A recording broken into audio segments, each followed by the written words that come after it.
কচু গাছ জানেন, কচু গাছ উপরে প্রচুর সবুজ, কিন্তু সেই কচুটা খেতে গেলে মুখটা প্রচন্ড চুল করবে। যারা সিপিএম থেকে তৃণমূলে এসছে তারা এখন ভেতরে ভেতরে বহু চুল কাটছে। সেই কচু গাছ থেকে আপনারা সাবধান থাকবেন। যারা উপরে সবুজ ভেতরে প্রচন্ড ভাবে চুল কাটছে তাদের বিরুদ্ধে আপনারা ঐক্যবদ্ধ হবেন। এই কথাটা আমি বলবো। সিপিএম এর যারা হারমাত ছিল আজকে তারা তৃণমূলে এসে বড় বড় কথা বলছে। যারা প্রতিষ্ঠা লগ্নে 98 সালে তৃণমূলে ছিল তাদেরকে আজকে মর্যাদা দিচ্ছে না, অহংকার দেখাচ্ছে। অহংকার চূর্ণ করবে অভিষেক বন্দ্যোপাধ্যায়। দাদা, তো 19শে ডিসেম্বর বসন্তী অঞ্চলের মক্তবে তৃণমূল কংগ্রেসের একটা বড় সভা হলো আমাদের, কিন্তু ওখানে আপনাদের উপস্থিতি বা কিংবা ব্লক সভাপতির উপস্থিতি নেই, এটা নিয়ে কি প্রতিক্রিয়া দেবেন? বসন্তিয়া মক্তবে 19 তারিখ সভা হয়েছে, আমি সেটা ফেসবুকে দেখতে পেয়েছি এবং শুনতেও পেয়েছি যে অনেকে সভা হয়েছিল। ওই সভাটা কোনো অনুমতি ছিল না। আমি সভার শুরুর সময় বা সবার আগে আমার জেলা নেতৃত্ব এবং ব্লক নেতৃত্বকে জিজ্ঞেস করেছি। ওনাদের কাছ থেকে জানতে পেরেছি যে না, এই সভার কোনো অনুমতি নেই। এবং বসন্তিয়া মক্তবের পাশের বুথ আমার তৃণমূল কংগ্রেসের প্রতীকে জেতা প্রধান দেবকুমার দাস অধিকারী, ওনার সঙ্গেও যোগাযোগ করেছি। উনিও বলেছেন যে না, আমার কাছে কোনো বার্তা নেই।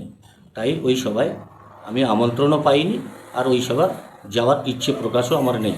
এবং প্রধানকে জিজ্ঞেস করলাম ওনার আমন্ত্রণ আছে নাকি, উনিও বললেন যে না, আমার কোনো ওখানে আমন্ত্রণ নেই। তাই আমরা উপস্থিত হইনি।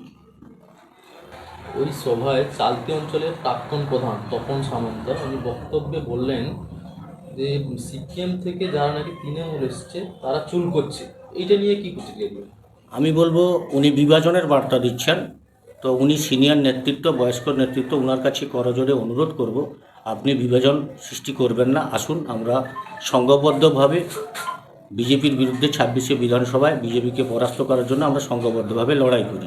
আর যে বুথে মিটিংটা হয়েছিল ওই বসন্তিয়া মক্তবে 3টা বুথ, 3টা বুথই একসময় সিপিএমের দখলে ছিল।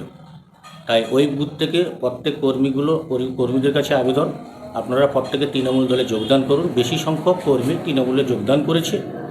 তো তপনবাবুর কাছে আবেদন, আপনি বিভাজন সৃষ্টি না করে আসুন, আমরা সংঘবদ্ধভাবে লড়াই করে 26শে বিধানসভা ভোটে বিজেপিকে পরাস্ত করি। কোথাও কি গোষ্ঠীদ্বন্দ্ব আছে বলে মনে করেন? আমি মনে করি বসন্তিয়া গ্রাম পঞ্চায়েতে তৃণমূলের কোনো গোষ্ঠীদ্বন্দ্ব নেই। একটু মনোমালিন্য আছে, আমরা চেষ্টা করছি সকলের সঙ্গে সংঘবদ্ধভাবে আমরা 26শে বিধানসভা ভোটে লড়াই করি। সকলের কাছে করজোড়ে আবেদন করব, আপনারা আসুন, আমরা একসঙ্গে সংঘবদ্ধভাবে 26শে বিধানসভা ভোটে বিজেপির বিরুদ্ধে লড়াই করি। আপনার নাম? সঞ্জয় বেরা, বসন্তী অঞ্চল তৃণমূল কংগ্রেস সভাপতি।